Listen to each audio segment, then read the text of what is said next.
But you, Daniel, shut up the words, and seal the book until the time of the end. Many shall run to and fro, and knowledge shall increase.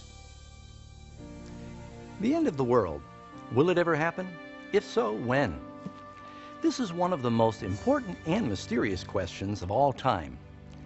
The biblical prophet Daniel clearly predicted that just prior to the end of the world, we'd witness a dramatic increase in knowledge. Has it happened? Consider, for instance, how dramatically modes of transportation have changed in recent times. For 60 centuries, man could travel no faster than the quickest horse. Now voyages that once required months are achieved in minutes. In one generation, the computer revolution has brought about mind-boggling changes that our ancestors could never have even imagined. But an even more accurate interpretation of this verse is that knowledge concerning the prophetic books would increase. And as predicted, this has happened too. But the writings of Daniel are not the only ones in the Bible that speak of last-day events. What other knowledge could be hidden within the ancient texts of Scripture?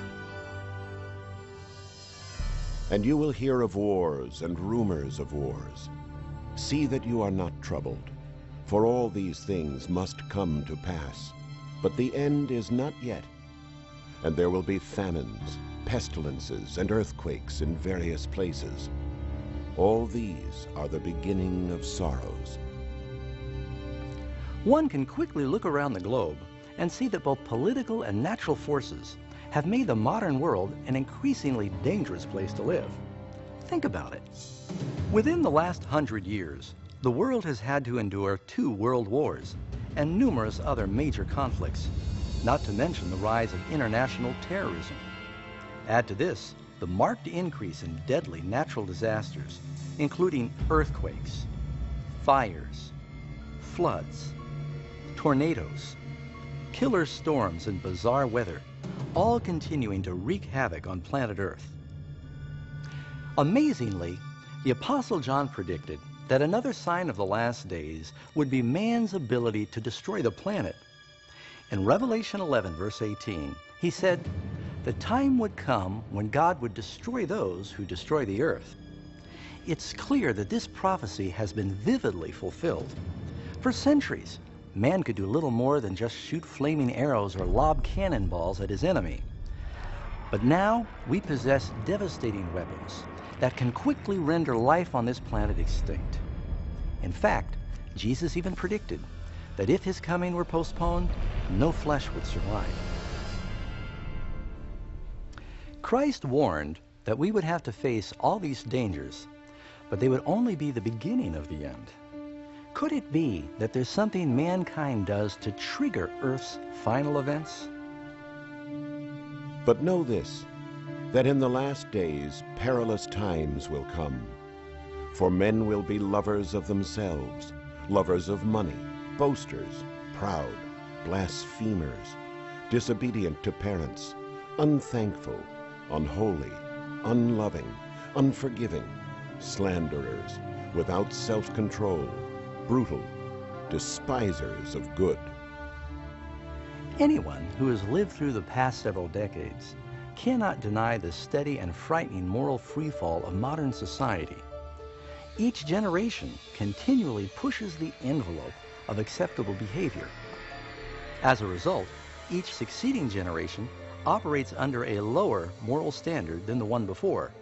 And unfortunately, there appears to be no end to this shameful trend. In Noah's day, chronic moral decay led to global destruction from a flood. In Lot's time, the perverted depravity of Sodom and Gomorrah led to the annihilation of these cities by fire from heaven.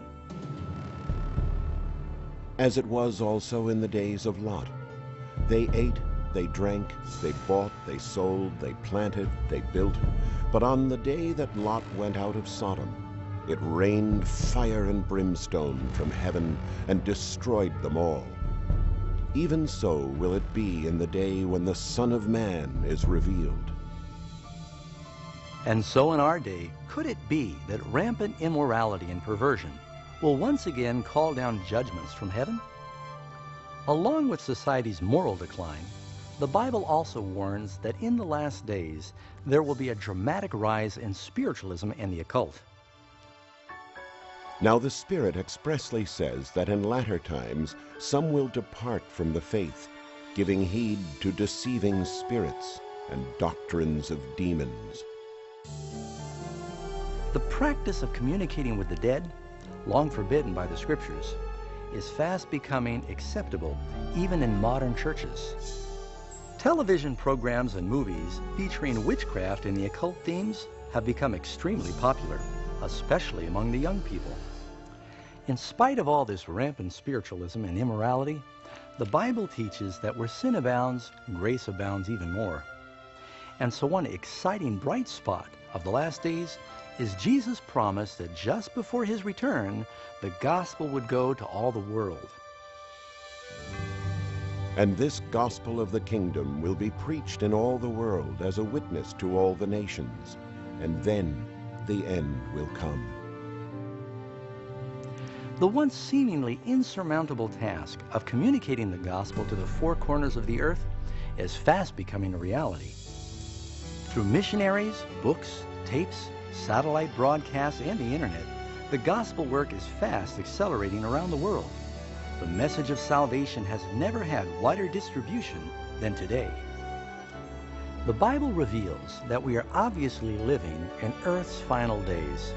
The increase in knowledge, global instability, moral decline, and the explosive interest in the occult all testify that the end is near. The final signs are fast being fulfilled. But there's more. The Bible also warns that it is these opposing forces of good and evil that will ultimately bring the world to the Battle of Armageddon. At some point soon, some unknown global crisis will plunge the entire planet into the most terrifying events the world has ever seen. For then there will be great tribulation, such as has not been since the beginning of the world until this time, no, nor ever shall be. What catastrophe will trigger this final crisis, and when will it happen? Could it be some devastating act of terrorism? Some international economic crash? Maybe even an earthquake, asteroid, or some other cataclysmic event? Perhaps it's some chemical calamity or deadly biological plague. Maybe even a combination of these disasters. But while the Bible doesn't reveal the exact critical event, it does reveal the dramatic scenes that will follow. Coming up in our next section, you'll learn more about these astounding final events, shocking events, that even most Christians are unprepared to meet.